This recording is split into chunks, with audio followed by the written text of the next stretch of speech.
الحمد للہ وکفا وسلام علی عبادہ الذین اصطفیٰ اما بعد فاعوذ باللہ من الشیطان الرجیم بسم اللہ الرحمن الرحیم النبی اولی بالمؤمنین من انفسہم سبحان ربک رب العزت عما یصفون وسلام علی المرسلین والحمد للہ رب العالمین اللہم صل علی سیدنا محمد وعلی آل سیدنا محمد مبارک وسلم۔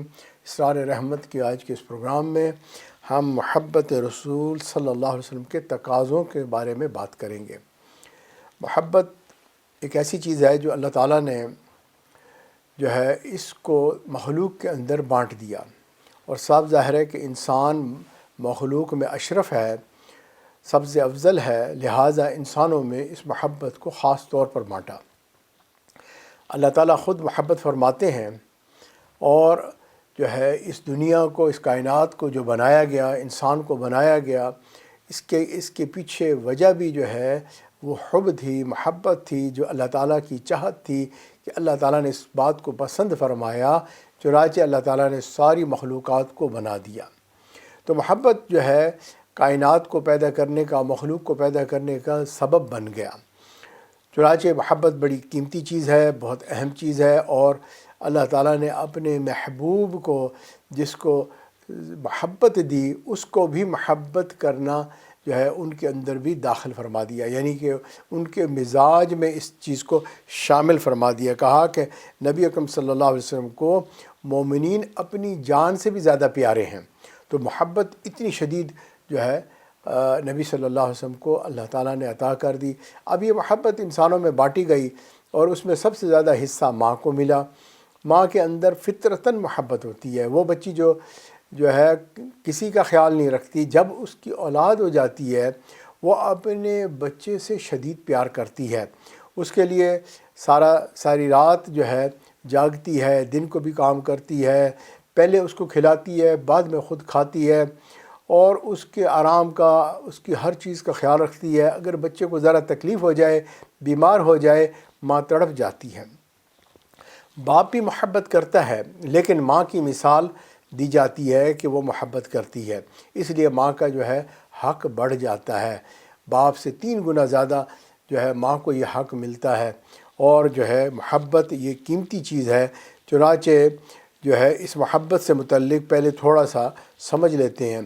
قرآن مجید میں بھی اللہ تعالیٰ نے اس لفظ کو استعمال کیا، احادیث میں بھی استعمال ہوا۔ اب اس کا ایک معنی تو یہ بنے گا کہ اگر کوئی چیز انسان کو پسند آ جائے، دل کو اچھی لگنے لگ جائے، دل اس کی طرف کھنچنے لگ جائے، اس کے بغیر انسان کو قرار نہ آئے، تو ہم کہیں گے یہ اس سے محبت ہو گئی۔ تو اب محبت کے بارے میں مختلف انداز سے مشائخ نے اس کی تفصیلات بیان کی۔ اب بات یہ ہے کہ بھئی ہر زمانے میں، ہر جگہ پر محبت کرنے کا اپنا اپنا انداز ہے۔ ایک ہے محبت جو دل سے محبت کی جا رہی ہے، اس محبت کے تو اپنے انداز ہیں، اور ایک ہے کہ انسان اپنی خواہش پوری کرنا چاہتا ہے اور اس کو حاصل کرنا چاہتا ہے، تو وہ اس کا ایک اپنا تقاضا ہے، اس کا اپنا ایک سٹائل ہے کہ خواہشات، کیونکہ بعض لوگ ایسے ہوتے ہیں جس خوبصورت چہرے کو دیکھتے ہیں ان کا دل اسی کی طرف کھنچنے لگتا ہے، تو ہم کیا کہیں گے، اس کو اس سے محبت ہے۔ تھوڑی دیر بعد کچھ اور دیکھیں گے، وہاں پر بھی دل کھنچے گا، بے قرار ہو جائیں گے، اس کو پانے کی کوشش کریں گے، تو ہم کیا کہیں گے، یہ محبت ہے؟ نہیں، یہ محبت نہیں ہے، یہ شہوت ہے۔ تو شہوت اور محبت میں تھوڑا سا فرق بھی ہے۔ بہرحال مشائخ نے المحبت میل القلب الی موافق المحبوب کے الفاظ سے سمجھایا کہ محبوب کی باتوں کا محب کے دل میں موافق ہو جانا، اچھا لگنا، یہ محبت کی نشانی ہے۔ المحبت ایثار المحبوبی، محبت محبوب کو ہر معاملے میں ترجیح دینا، اس کو پریفرنس کرنا، یہ یہ بھی محبت کی نشانی ہے۔ کسی نے کہا المحبت الشوق الی المحبوبی، کہ محبوب سے ملاقات کا اشتیاق ہونے کو محبت کہتے ہیں۔ ہم پاکیزہ محبت کی بات کر رہے ہیں، لہٰذا پاکیزہ بات اس کے اپنے تقاضے ہیں۔ جو شہوت کی بات ہے اس کا اپنا انداز ہے۔ المحبت دوام الذکر للمحبوبی، محبت وہ محبوب کو ہمیشہ یاد رکھنے رکھنے اور بھول نہ سکنے کو کہتے ہیں۔ اور بعض نے کہا المحبت اتباع المحبوبی، کہ محبوب جو کام کہے اسی طرح کرنا یہ محبت کہلائے گی۔ ہر مومن کے دل میں جو ہے نبی صلی اللہ علیہ وسلم کی محبت یقینی ہوتی ہے۔ یہ یاد رکھیں کہ اس کے بغیر ایمان مکمل نہیں ہوتا۔ نبی صلی اللہ علیہ وسلم سے محبت کرنا مسلمانوں کا اوپر فرض ہے۔ شاعر نے کہا نہ جب تک کٹ مروں خواجہ یثرب کی عزت پر، خدا شاہد ہے کامل میرا ایمان ہو نہیں سکتا۔ نماز اچھی، حج اچھا، روزہ اچھا، زکوٰۃ اچھی، مگر میں باوجود اس کے مسلمان ہو نہیں سکتا۔ تو یہ تو ایک اس کا فیکٹ ہو گیا کہ بھئی نبی صلی اللہ علیہ وسلم سے محبت کرنا یہ انتہائی ضروری چیز ہے۔ قرآن مجید کی ایک آیت ہے قل ان کان آباؤکم و ابناؤکم و اخوانکم و ازواجکم و عشیرتکم، اسی طرح الآخر اس میں جا کر یہ بھی کہا احب الیکم من اللہ و رسولہ، جی اللہ اور اللہ کے رسول سے زیادہ جو ہے انسان اپنے تمام خاندان، کاروبار، مال، جو کچھ وہ پوزیس کرتا ہے، جو چیز کو وہ اپنا کہتا ہے، اس سب سے زیادہ اللہ اور اللہ کے رسول سے محبت ہونی چاہیے۔ اس پہ یہ محبت غالب آنی چاہیے۔ اس سے کیا ہوگا؟ اس کا ایمان مکمل ہو جائے گا۔ تو محبت کرنے کا حکم دیا جا رہا ہے۔ اللہ نے محبت سے ہی اس کائنات کو بنایا، اور اللہ چاہتے ہیں کہ واپس اللہ اور اللہ کے رسول سے محبت کی جائے۔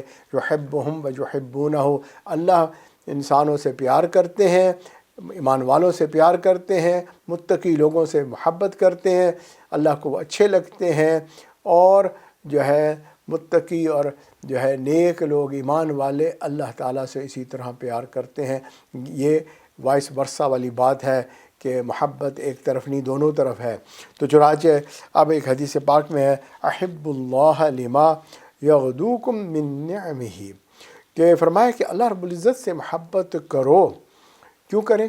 اس لیے کہ وہ ہمیں نعمتیں عطا کرتے ہیں، کھانا پینا دیتے ہیں، وہ رب العالمین ہے، سارے جہانوں کو پالنے والا ہے۔ چنانچہ اللہ تعالیٰ سے محبت کرنی چاہیے، جو جیسے ماں سے محبت کرنی چاہیے۔ کون سی ماں یہ بات نہیں کہے گی کہ بھئی اولاد کو ماں سے محبت نہیں کرنی چاہیے؟ کون بندہ ایسے کہہ سکتا ہے؟ نہیں بھئی، سب لوگ کہیں گے ماں نے تمہارے لیے سب کچھ کیا، اب تم ماں کی سے محبت کرو، ماں تم سے سب سے زیادہ محبت کرتی ہے۔ لیکن اللہ 70 ماؤں سے بھی زیادہ پیار کرتے ہیں۔ چنانچہ اللہ تعالیٰ سے جو ہے بے انتہا محبت کرنی چاہیے۔ اور پھر اللہ جو ہے کھلاتے پلاتے ہیں، سب کچھ دیتے ہیں انسان کو، جو ہے پیدائش، اس کی تخلیق، سب چیز اللہ کی وجہ سے ہوئی، اللہ اس کا سبب ہے، وہ مسبب الاسباب ہے۔ تو چنانچہ جو ہے اللہ سے محبت کرنی چاہیے۔ اور پھر اس کے ساتھ فرمایا وَأَحِبُّونِي لِحُبِّ اللَّهِ، کہ مجھ سے محبت کرو اللہ کے لیے، کیونکہ اللہ کا محبوب ہے وہ۔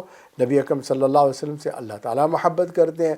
اب اگر جو ہے جس سے آپ پیار کر رہے ہیں وہ جس چیز کو چاہے گا، نیچرل بات ہے۔ ہم نے محبت کی ڈیفینیشنز میں جو ہے ابھی یہ بات ڈسکس کی تھی کہ خود بخود اس سے پیار ہونا اور ان سب چیزوں سے آپ کا تعلق ہونا لازم ہو جاتا ہے، کیونکہ آپ کا محبوب اس چیز سے پیار کر رہا ہے۔ اسی طرح ایک اور حدیث پاک ہے، اس میں فرمایا لا یؤمن احدکم حتی اکون احب الیہ، کہ فرمایا تم میں سے کوئی ایمان والا نہیں ہو سکتا جب تک کہ ان سب چیزوں سے، یعنی اس میں زیادہ جو ہے پیارا نہ ہو جاؤں۔ کون سے ہیں؟ والدہ وولدہ والناس اجمعین، تمام مخلوق سے زیادہ، یعنی باپ سے، بیٹے سے، اور تمام مخلوق سے زیادہ کون پیارا ہو جائے؟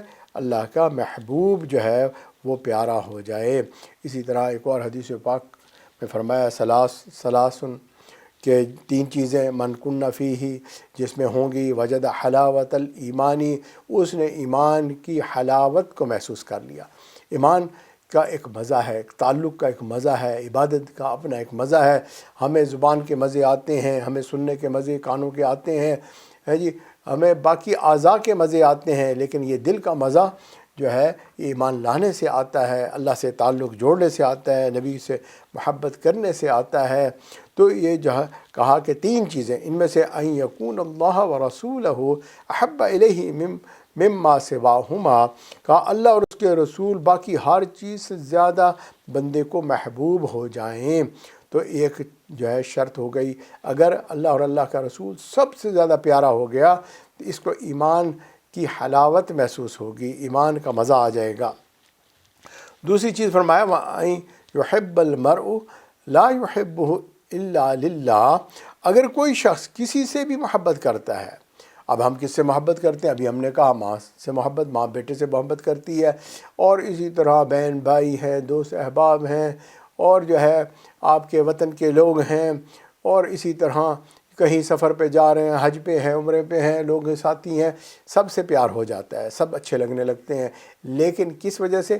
اللہ کے لیے، للہ جو ہے نا یہ محبت ہونی چاہیے، اللہ کے لیے جو ہے محبت کرنی چاہیے۔ صاف ظاہر ہے پھر پاکیزہ محبت ہوگی، بیوی سے بھی پیار کریں گے کیونکہ نکاح ہے، ہر ایری غیری کو نہیں دیکھیں گے کہ کبھی ادھر دیکھ رہے ہیں کبھی ادھر دیکھ رہے ہیں، اب اللہ کے لیے محبت بیوی سے، ماں سے، اور تمام رشتہ داروں سے۔ اچھا، اس کے بعد تیسری شرط، اگر ایمان کی حلاوت چاہیے، مزہ چاہیے ایمان کا، وَأَن يَكْرَهَ أَن يَعُودَ فِي الْكُفْرِ كَمَا يَكْرَهُ أَن يُقْذَفَ فِي النَّارِ، کہ یہ کہ کفر میں لوٹنے کو ایسے محسوس کرے جیسے آگ میں لوٹنا ہے جی۔ اب انسان جو ہے ایمان لے آیا، اس کو ایمان کی حلاوت آ گئی، مزہ آ گیا، اب اگر وہ گناہ کرے گا، فسق و فجور کرے گا، یا کفریہ کلمات بولنے لگ جائے گا، حتیٰ کہ وہ کافر بن جائے گا، اس بات سے اتنا ڈرے گا یہ بندہ کہ کہیں میرا ایمان نہ چلا جائے۔ ہم نے نیک لوگوں کو دیکھا دعائیں مانگتے ہیں، یا اللہ ایمان سلامت رکھنا، یا اللہ ایمان سلامت رکھنا، کہیں ایسا نہ ہو ہم لوٹ کے پھر دوبارہ فسق و فجور کی زندگی میں چلے جائیں، گنوا نہ بیٹھیں، کہیں ایمان گنوا کے کفر کے اندر چلے جائیں۔ ہم بھی اپنے بارے میں فکر مند، اپنی اولاد کے بارے میں بھی فکر مند، نسلوں کے بارے میں بھی فکر مند، کہ کہیں کوئی ایسا نہ ہو کوئی ہمارا جو ہے پیارا دوبارہ جو ہے ایمان سے محروم ہو جائے اور پھر اس کے بعد جہنم میں چلا جائے۔ تو یہ تین چیزیں ہیں، اگر یہ ان کے اوپر عمل کیا تو اس کا مطلب ایمان کی حلاوت محسوس ہوگی۔ حضرت عمر رضی اللہ تعالیٰ عنہ ایک مرتبہ نبی اکرم صلی اللہ علیہ وسلم کے پاس تشریف لاتے ہیں اور کہتے ہیں لَأَنْتَ أَحَبُّ إِلَيَّ مِنْ كُلِّ شَيْءٍ إِلَّا نَفْسِ الَّتِي بَيْنَ جَنْبَيْ، تو وہ کہتے ہیں کہ آپ مجھے ہر چیز سے زیادہ جو ہے محبوب ہو گئے ہیں سوائے اپنی جان کے۔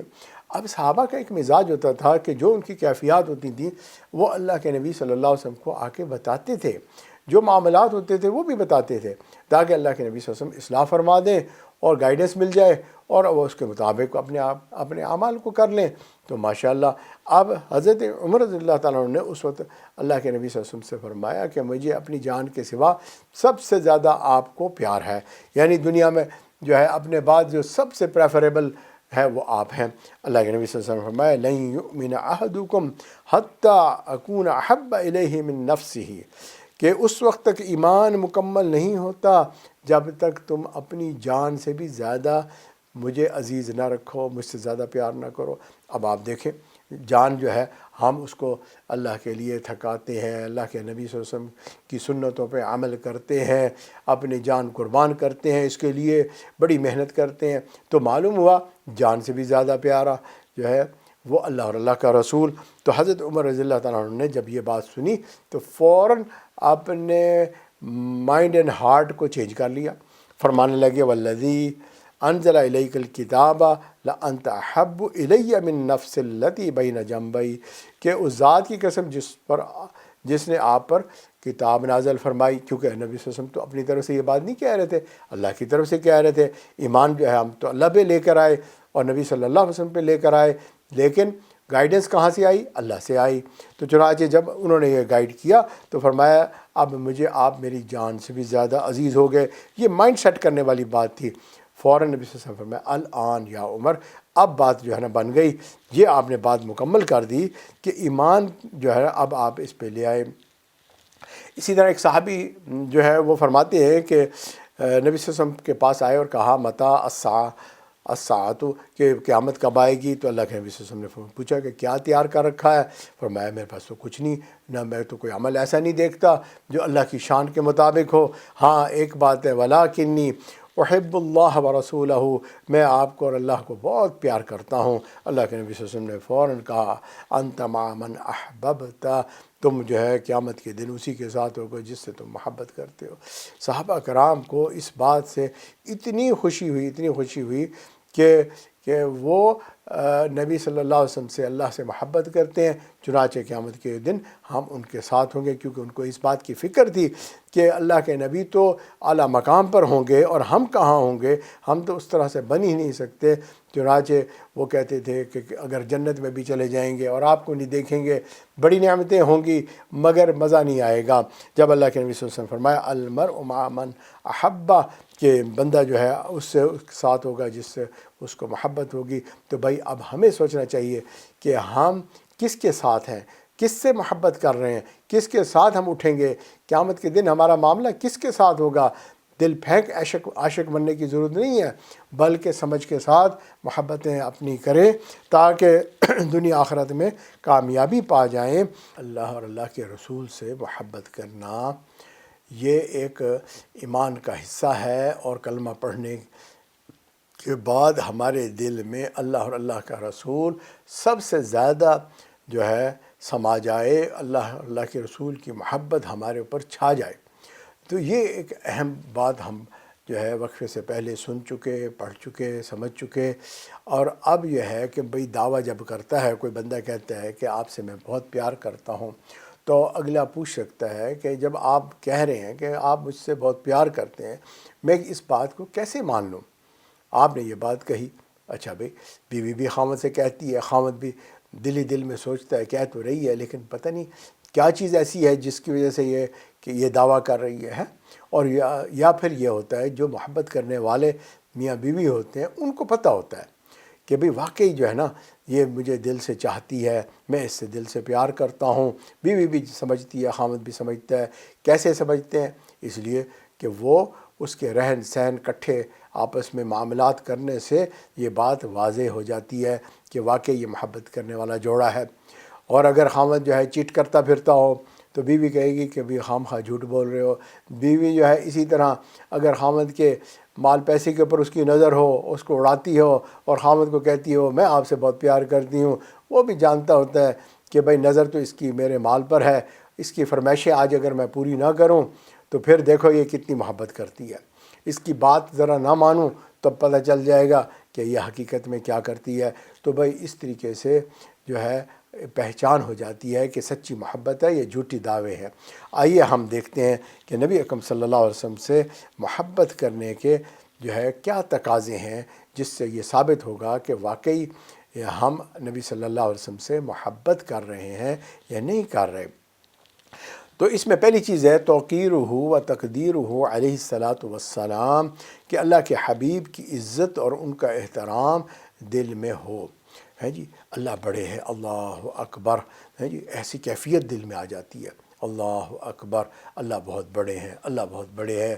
اس لیے اذان دی جاتی ہے، 4 مرتبہ کہا جاتا ہے اللہ اکبر، تاکہ لوگوں کے دلوں میں اللہ کا بڑا ہونے کا رعب پیدا ہو جائے۔ یہ جب کیفیت ہو گئی، اب جو ہے یہ بندہ جو ہے سب کام کو چھوڑ دے گا، جو کچھ بھی کر رہا ہوگا سب چھوڑ چھاڑ کر اس کو فکر ہو جائے گی اللہ بڑے ہیں اور میں نے نماز ادا کرنی ہے۔ اسی طرح اگر کوئی یہ کہہ دے بھئی اللہ رسول اللہ کا حکم ہے فلاں چیز ایسے کرنی چاہیے، تو بندہ کیا کرے گا؟ فوراً راضی ہو جائے گا، اس کے لیے تیار ہو جائے گا، اس لیے کہ انا ارسلناک شاہدا و مبشرا و نذیرا، ہے جی، اللہ تعالیٰ نے نبی صلی اللہ علیہ وسلم کو حق ظاہر کرنے کے لیے اور خوشخبریاں سنانے کے لیے بھیج دیا، جنت جہنم کے معاملات سارے چیزیں بتانے کے لیے، لِتُؤْمِنُوا بِاللَّهِ وَرَسُولِهِ۔ تو اب کیا ہے کہ ایمان لے آؤ اللہ اور رسول پر، اور اس کے ساتھ تُعَذِّرُوهُ وَتُوَقِّرُوهُ، جو ہے اب جو ہے رسول اللہ کی جو ہے عزت کرنا، توقیر کرنا، اللہ اور اللہ کے رسول کو بڑا سمجھنا اور ان کے بتائی ہوئی بات کو معمولی سمجھ کے رد نہ کر دینا، بلکہ اس کی اہمیت کو سمجھنا۔ کوئی حدیث پاک پڑھ رہا ہے آسانی سے کہہ دے بھئی یہ ایسے ہی، بھئی آپ کیا کہہ رہے ہیں جی، کوئی کہے جی شریعت کی بات ہے، یہ بندہ کہے یار آپ بس ہر وقت ہی ایسے کہہ رہے ہیں، اس کا مطلب اس نے عزت نہیں کی، ہے جی، کوئی قرآن پڑھ رہا ہے اور جو ہے اس نے جو ہے اس قرآن مجید کو تسلی سے خاموشی سے سنا ہی نہیں ہے، اللہ کا کلام پڑھا جا رہا ہے، کوئی شعار اللہ گیا ہے اور اس کی پرواہ نہیں کر رہا، تو بھائی یہ کیا ہے؟ اللہ رسول اللہ کی عزت نہیں کر رہا، موجہ شریف پہ کھڑا ہوا ہے اور اس کی توجہ کہیں سے کہیں جا رہی ہے اور باتیں کرنے لگ گیا دوست احباب سے۔ اس کو سمجھ نہیں آئی کہ یہ تو سید الانبیاء کے جو ہے سامنے کھڑا ہوا ہے، موجہ شریف ہے، تو بھائی ذرا سمجھو کہ اللہ اور اللہ کا رسول جو ہے ان کی بڑا ہونا، اس کو سمجھتے ہوئے پھر کہا صبح شام تسبیح کرتے رہا کرو، اللہ اور اللہ کے رسول کو یاد کرتے رہا کرو، ان کی عزت کرتے رہا کرو۔ تو یہ صحابہ کے اندر یہ کیفیت تھی۔ چنانچہ ہوتا کیا تھا کہ جب اللہ کے نبی صلی اللہ علیہ وسلم تشریف لاتے تھے، مجلس قائم ہو جاتی تھی، صحابہ وہاں بیٹھ جاتے تھے، ایسی صورت میں صحابہ جو ہے وہ ہلتے چلتے نہیں تھے، بلکہ ان کو پتہ ہوتا تھا کہ یہ اللہ کے نبی صلی اللہ علیہ وسلم سامنے بیٹھے ہوئے ہیں۔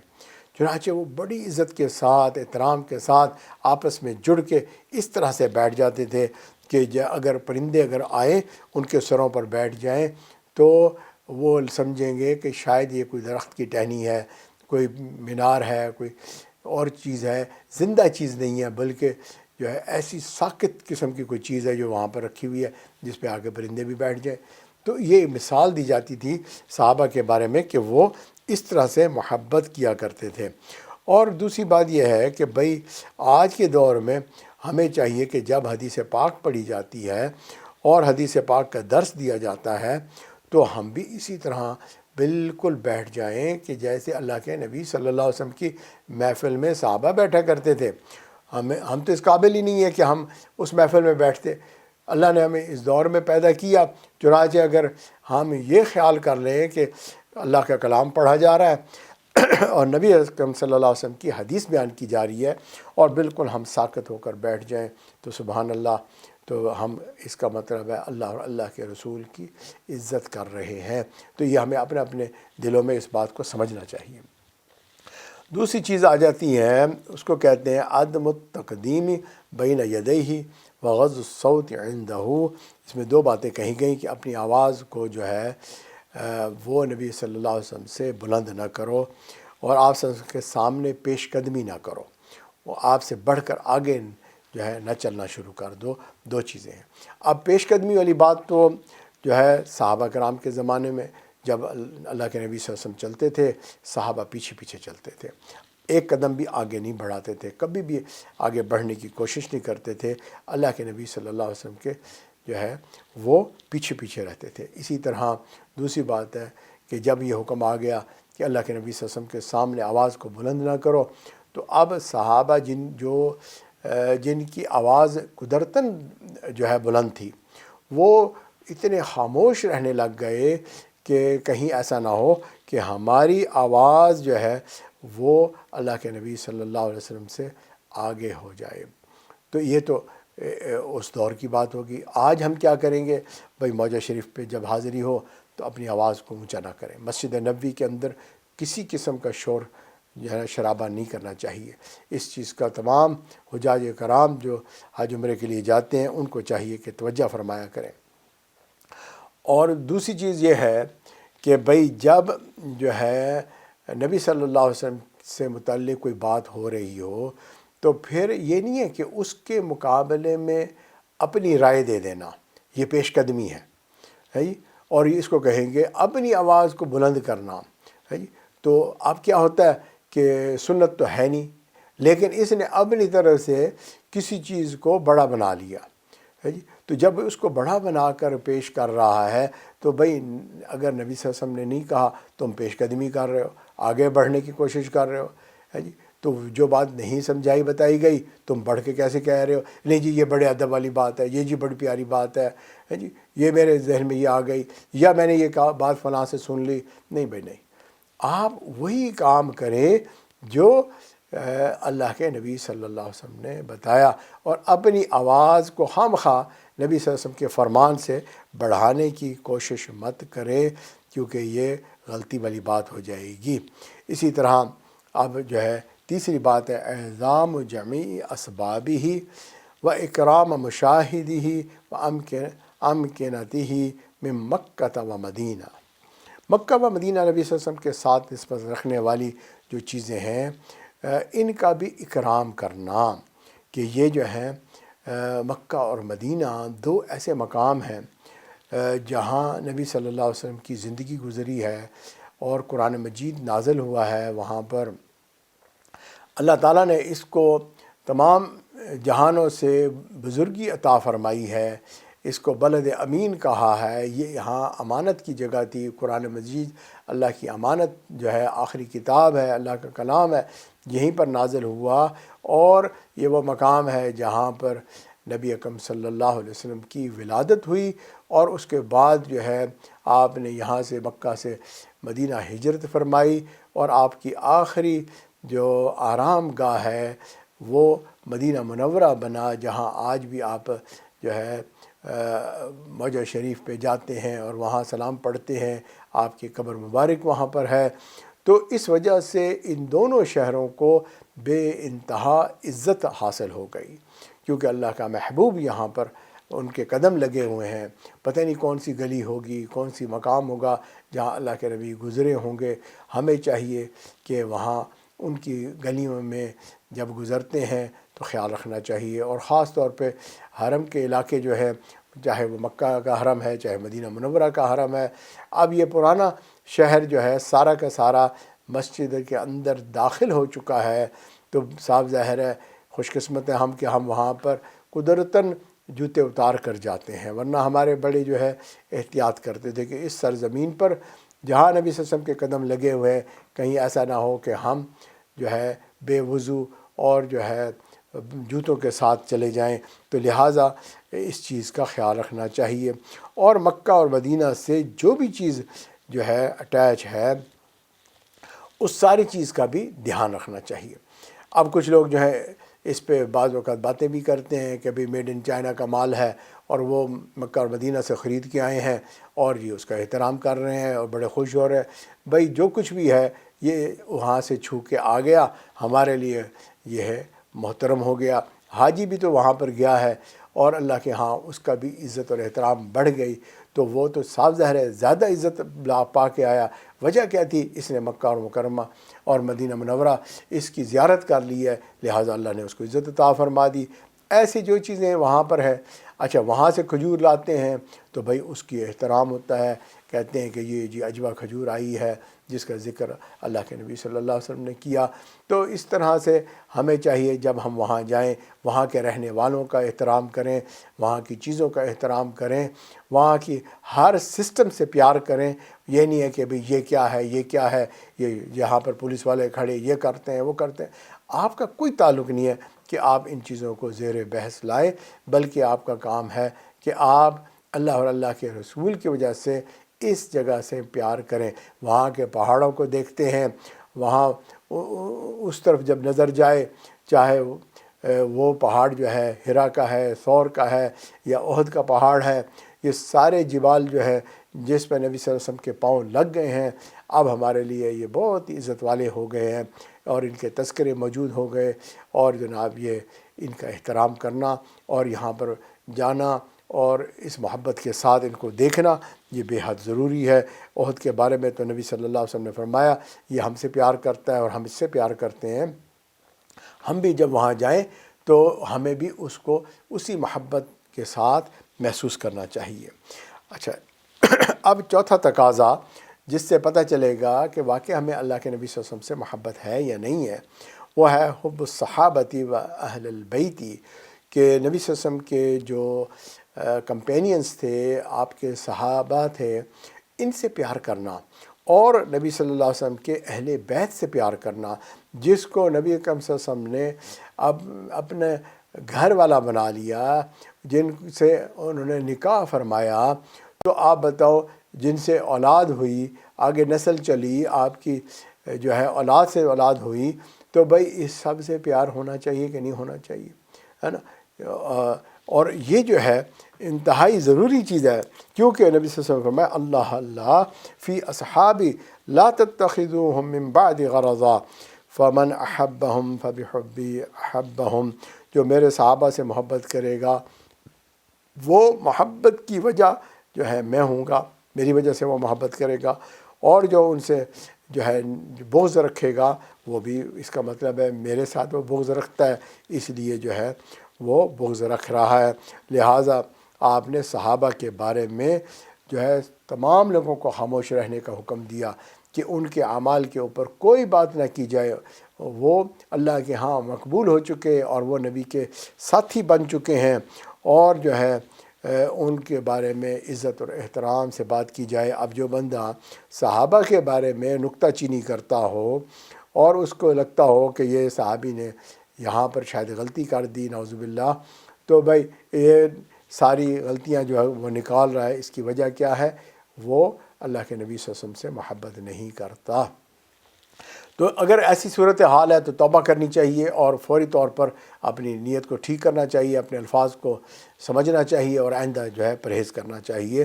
تو یہ جو ہے کچھ محبت کے تقاضے ہیں، اور اسی طرح جو ہے اب جو ہے ہمیں سمجھنا چاہیے، بیٹھ کر تھنک کرنا چاہیے کہ میری اہل بیت کے ساتھ، صحابہ کے ساتھ کیا معاملہ ہے، اور وہ مقامات جن کو اللہ تعالیٰ نے مکرم کر دیا، عزت دے دی، اور مکہ اور مدینہ اور اس سے جو بھی چیزیں متعلق تھیں، وہاں بیت اللہ ہے، بیت اللہ عزت والی جگہ ہے، اور حجر اسود ہے اور ملتزم ہے، اسی طرح باب کعبہ ہے جس کے بارے میں بتایا، مقام ابراہیم ہے جس پہ حضرت ابراہیم علیہ السلام کے قدم لگ گئے، ان سب چیزیں، صفا مروہ جہاں بی بی ہاجرہ دوڑیں، یہ سارے مقامات کو اللہ تعالیٰ نے عزت عطا فرمائی۔ منی ہے، عرفہ ہے، مزدلفہ ہے، جمرات ہیں، تو بھائی یہ سارے اللہ تعالیٰ نے ان کو عزت عطا فرما دی، تو ہمیں بھی چاہیے کہ ان کی عزت کرے اور اللہ کے رسول کے سامنے اپنی اوپینینز نہ دیں، اور جو ہے کوئی بھی پیش قدمی نہ کرے، اپنی آواز کو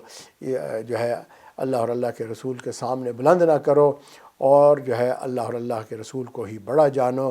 تو آئیے وقفہ کرتے ہیں، وقفے کے بعد مزید جو ہے وہ مطالبات جو اللہ چاہتے ہیں، نبی صلی اللہ علیہ وسلم کی شان جو تقاضا کرتی ہے، وہ محبت کی وجہ سے جو ہم دعویٰ کرتے ہیں، ہمیں چاہیے کہ ان کو پورا کرنے کی کوشش کریں۔ ہم نے محبت کے تقاضے جو نبی صلی اللہ علیہ وسلم پر ایمان لانے کے بعد دلیل بنتے ہیں، ثبوت بنتے ہیں کہ ہم واقعی اللہ کے نبی صلی اللہ علیہ وسلم سے محبت کرتے ہیں، خالی خولی دعویٰ نہیں ہے کہ ہم ایمان لے آئے اللہ اور اللہ کے رسول پر اور ہم نے کہا ہم جنت میں چلے جائیں گے۔ اس سے متعلق ہم بات کر رہے تھے، کچھ تقاضوں سے متعلق بات ہوئی، آئیے آگے ہم چلتے ہیں کہ مزید کچھ تقاضے ہیں جو ہم اگر سمجھ لیں گے تو انشاءاللہ تعالی ہم سچے عاشق رسول کہلائیں گے۔ ان میں سے اب پانچواں تقاضا یہ ہے الاقتداء بہ، کہ جس سے محبت کرتا ہے بندہ اس کی اقتداء کرتا ہے، اس کو فالو کرتا ہے۔ آج مسئلہ یہ ہے کہ فیشن کے نام پر ہم گانے بجانے والوں کو فالو کر رہے ہیں، کلچر کے نام پر ہم اپنے ماں باپ دادا کو جو ہے فالو کرتے ہیں، دوست احباب کو ہم فالو کرتے ہیں، علاقائی جو ہے چیزوں کو فالو کر رہے ہوتے ہیں، لیکن ایمان کا تقاضا کیا ہے، کلمے کا تقاضا کیا ہے؟ جب کلمہ پڑھا ہے تو اب جو ہے پچھلی تمام فیشن ختم ہو گئے، اور جو ہے تمام کلچرز ختم ہو گئے، تمام خاندانی جو ہے پرائیڈ ختم ہو گئی، ایک پرائیڈ بن گئی، وہ ہے اللہ کا رسول، اور ہم نے زندگی میں اللہ کے رسول کی اتباع کرنی ہے۔ ان المحب لمن یحب مطیع، کیونکہ اس کی وجہ یہ ہے کہ محب جو ہے جس سے محبت کرتا ہے اس کا تابعدار بن جاتا ہے، مطیع ہو جاتا ہے، اس کی بات کو مانتا ہے، اور جو ہے اصل میں تو اب آپ اس کو مثال سے سمجھیں کہ ایک دلہن کو جب سجایا بنایا جاتا ہے تو اس کی وجہ کیا ہوتی ہے کہ اس کا محبوب جو ہے وہ اس کو پسند کر لے۔ اگر تمام بیوٹی پارلر سے آپ نے جو ہے ڈیکوریشن کروائی اور اس کے بعد جو ہے زیور بھی پہنائے، اچھے کپڑے بھی پہنوائے، سب کچھ کیا، اور جو ہے اس دلہن کو پسند نہ کرے اس کا دلہا، تو بیکار میں ہے۔ بالکل اسی طرح ہمیں جو نبی صلی اللہ علیہ وسلم کی سنتیں ہیں، آپ کا وے آف لائف ہے، اس کو اللہ تعالیٰ نے پسند کیا۔ اللہ تعالیٰ نے آپ کے بارے میں والضحیٰ واللیل کی قسمیں کھا کے بتایا، آپ کی زلفیں، آپ کا جو ہے چہرہ مبارک، یہ ساری چیزیں، آپ کا چلنا، آپ کا بولنا، آپ کا ہر چیز جو انداز ہے آپ کے لباس کا پہننا سب اللہ تعالیٰ کو پسند تھا، نبی صلی اللہ علیہ وسلم نے ویسے ہی کیا، اور جو بیسٹ تھا دنیا میں رہنے کا طریقہ وہ نبی کو سکھایا، صبح سے لے کے شام تک جو ہے نبی صلی اللہ علیہ وسلم نے وہی کیا، اسی انداز سے سوئے، اسی انداز سے اٹھے، اسی انداز سے دن گزارا جیسے اللہ نے پسند فرمایا، اسی لیے اللہ نے ان کو اپنا محبوب کہا۔ اب اگر ہم چاہتے ہیں قل ان کنتم تحبون اللہ فاتبعونی یحببکم اللہ، فرمایا کہ اگر تم چاہتے ہو کہ اللہ تمہیں بھی اپنا محبوب بنا لے تو تمہیں چاہیے نبی صلی اللہ علیہ وسلم کی اقتداء کرو، اسی طرح چلتے چلے آؤ، ان سنتوں پہ عمل کرتے چلے جاؤ، چنانچہ جب یہ کرو گے تو کیا ہوگا، اللہ تمہیں بھی اپنا محبوب بنا لے گا، کیونکہ تم نے وہی ادائیں اپنا لیں اپنی زندگی میں جو محبوب کی ادائیں تھیں، ہے جی۔ اب وہ کوالٹی تو نہیں تھی لیکن بہرحال آپ نے ویسے ہی کیا۔ تو بھئی صحابہ کرام تو بنے بنائے تھے، وہ تو سبحان اللہ، ان پہ تو اللہ کے نبی صلی اللہ علیہ وسلم نے وہ محنت کی کہ ان کی تو کوئی مثال ہی نہیں۔ آپ دیکھیں کہ صحابہ کس طرح ظاہراً و باطناً اللہ کے نبی صلی اللہ علیہ وسلم کی اتباع کرتے تھے۔ عبداللہ بن رواحہ رضی اللہ تعالیٰ عنہ آ رہے تھے، ابھی دروازے میں داخل ہو رہے تھے کہ نبی صلی اللہ علیہ وسلم نے صحابہ کرام سے ایسے کہا اجلسو، سب بیٹھ جاؤ۔ تو جو ہی یہ کہا تو یہ دروازے پر تھے، یہ وہیں پر بیٹھ گئے، انہوں نے آواز سن لی تو لہٰذا وہاں دھوپ تھی، سختی تھی، تکلیف کی جگہ تھی، مگر یہ وہیں بیٹھ گئے۔ اب جب وہاں بیٹھ گئے، بعد میں صحابہ نے کہا کہ بھائی آپ وہاں کیوں بیٹھ گئے، آپ آگے آتے، آپ نے اتنی تکلیف اٹھائی۔ تو کہنے لگے اس لیے کہ میں نے اللہ کے نبی صلی اللہ علیہ وسلم کی بات سن لی تھی، اب ایک قدم بھی آگے بڑھانا میرے محبت کے خلاف تھا، لہٰذا جب محبوب نے کہا بیٹھ جاؤ تو میں بیٹھ گیا۔ اسی طرح ایک اور مثال ہے کہ اگر آپ مسجد نبوی جاتے ہیں تو ایک دروازہ ہے جسے باب النساء کہتے ہیں، یہ جو ہے جہاں مسجد نبوی میں گھر بنے ہوئے تھے ان میں ایک یہ راستہ تھا جہاں سے خواتین آیا کرتی تھیں اور جو ہے وہ پیچھے آ کر نماز بھی پڑھ لیتی تھیں۔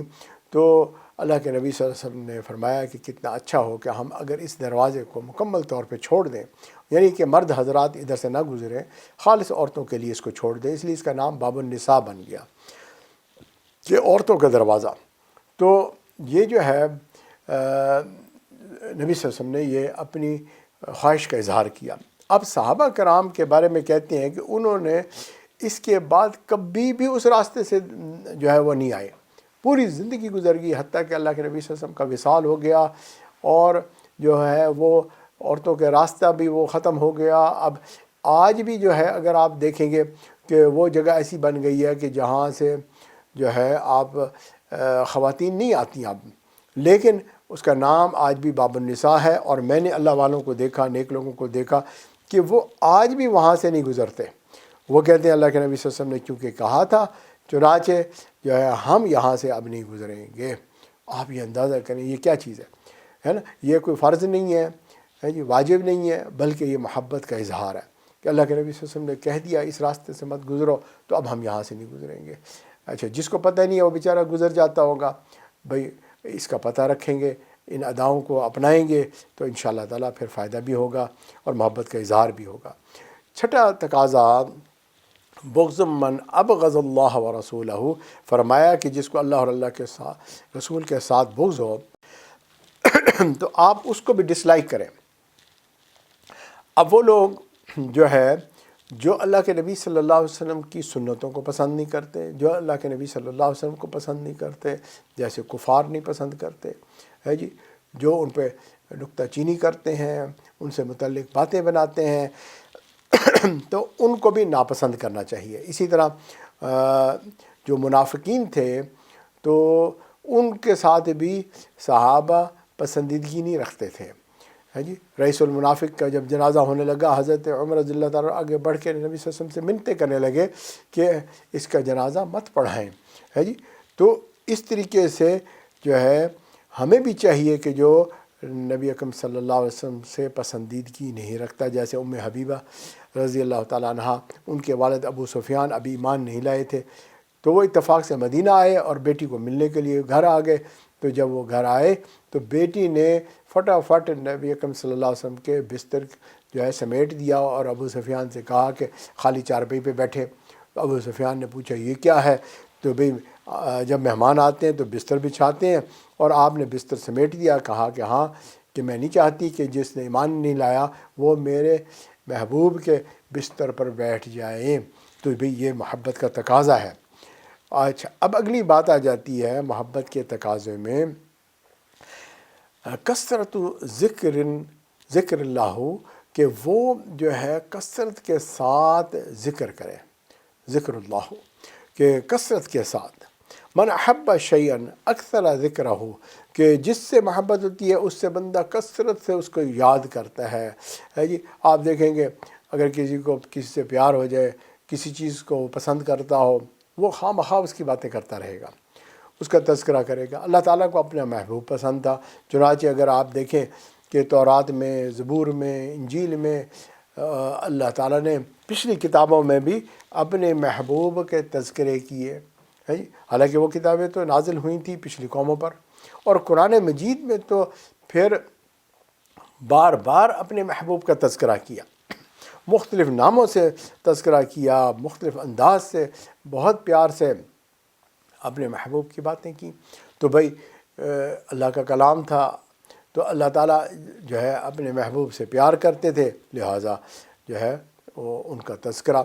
اب نبی اکرم صلی اللہ علیہ وسلم کی یاد منانے کا طریقہ ایک تو یہ ہے کہ انسان جو ہے اپنی زندگی کو ویسے بنا لے جیسے نبی صلی اللہ علیہ وسلم کی زندگی تھی، جس انداز سے وے آف لائف ہے۔ اسلام کو کہتے ہیں کہ یہ وے آف لائف ہے۔ تو لہٰذا مسنون دعائیں جو پڑھنا ہے، جو نبی صلی اللہ علیہ وسلم کی ایک عادت مبارک تھی، صبح سے شام تک اگر آپ جو ہے اس کو یاد کر لیں تو نبی صلی اللہ علیہ وسلم کا تذکرہ ہوتا رہے گا، اور جو ہے نبی اکرم صلی اللہ علیہ وسلم کی یاد رہے گی، اور کہ آپ صلی اللہ علیہ وسلم کھانا کھانے سے پہلے بسم اللہ، آخر میں الحمدللہ، جی بیت الخلاء میں جانا، الٹے قدم سے واپس آنا، سیدھے قدم سے دعا یہ پڑھنا، صبح اٹھتے وقت، سوتے وقت دعائیں پڑھنا، اور دل جمع رہے جو ہے اپنے محبوب کے ساتھ۔ تو یہ ایک کیفیت ہے۔ حضرت سیدنا صدیق اکبر رضی اللہ تعالیٰ عنہ جو ہے ایک دفعہ خطبہ پڑھنے لگے، اور اس میں انہوں نے کہا کہ سمعت رسول اللہ، ایسے جب کہا کہ میں نے اللہ کے نبی صلی اللہ علیہ وسلم سے سنا، بس پھر آنکھوں سے آنسو آ گئے، یاد آئی تو محبت سے دل بھر گیا۔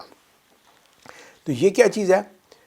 یہ دل کی کیفیت ہے، اور جو ہے یہ کیفیت ہونی چاہیے۔ حضرت بلال رضی اللہ تعالیٰ عنہ مدینہ منورہ میں رہتے تھے، اور جب آپ صلی اللہ علیہ وسلم کا وصال ہو گیا تو انہوں نے یہ ارادہ کیا کہ میں اب اس شہر سے دور کہیں اور جگہ چلا جاتا ہوں، تو وہاں چلے گئے، اور وہاں انہوں نے خواب میں نبی صلی اللہ علیہ وسلم کی زیارت کی، اور اللہ کے نبی صلی اللہ علیہ وسلم نے فرمایا بلال آپ تو جو ہے اتنے عرصے کے لیے چلے گئے، لوٹ کے ہی نہیں آئے۔ تو چنانچہ فوراً واپس آئے۔ جب واپس آئے تو حضرت حسن و حسین انہوں نے تقاضا کیا کہ اذان آپ دیں گے۔ اب جب یہ اذان کے لیے تو یہ تو تڑپ گئے کہ بھئی میں اذان کیسے دوں گا؟ پہلے میں اذان دیتا تھا، اللہ کے نبی صلی اللہ علیہ وسلم موجود ہوتے تھے، میں کہتا تھا اشہد ان محمد رسول اللہ، تو اب میں کہوں گا تو میں اللہ کے نبی صلی اللہ علیہ وسلم کو نہیں دیکھ پاؤں گا، تو موجودگی نہیں ہوگی، تو مجھے تو بہت غم ہو جائے گا۔ تو بھائی لیکن کیونکہ حضرت حسن حسین رضی اللہ تعالیٰ عنہما انہوں نے جو ہے کہا تھا، چنانچہ اذان دینے لگے۔ اب جب انہوں نے اذان دی تو بھائی پورے شہر کی عورتیں بھی باہر آ گئیں، اور جو ہے تڑپ اٹھا مدینہ کہ آج ہم نے جو ہے دور نبوت کی اذان کو دوبارہ سنا، اور ان کے اندر وہی کیفیات اور نبی صلی اللہ علیہ وسلم کی یاد اور محبت، اور جو ہے عجیب کیفیت۔ ایک چھوٹی بچی تھی وہاں، اپنی ماں سے کہنے لگی کہ حضرت بلال تو آ گئے، اذان بھی دی جا رہی ہے، اب اللہ کے محبوب کب آئیں گے؟ چھوٹے بچوں میں بھی یہ کیفیات، عورتوں میں بھی یہ کیفیات، مردوں میں بھی یہی کیفیات۔ تو یہ سب چیز کیا ہے؟ محبت کا تقاضا ہے۔ اچھا، اسی طرح اب ایک اور تقاضا ہے کثرت شوق ہی الی لقائہ، کہا کہ بھئی کثرت سے شوق ہو، لقاء کا، ملاقات کا شوق ہونا چاہیے۔ ہر مومن کے اندر یہ دل میں چھپی ہوئی خواہش ہونی چاہیے، کاش کہ نبی صلی اللہ علیہ وسلم کا دیدار ہو جائے۔ زندگی میں یہ دیدار خواب کے ساتھ ممکن ہے، تو لہٰذا بعض لوگوں کے دلوں میں یہ تمنا ہوتی ہے کہ کسی طرح ہمیں نبی صلی اللہ علیہ وسلم کی خواب میں ہی زیارت ہو جائے۔ ہم نے اگر زندگی میں زیارت نہیں کی، اللہ خواب میں ہی اپنے محبوب کو ہمیں دکھا دیں۔ چنانچہ وہ دعائیں مانگتے رہتے ہیں، ان کے دل میں یہ شوق موجزن رہتا ہے، تمنا رہتی ہے۔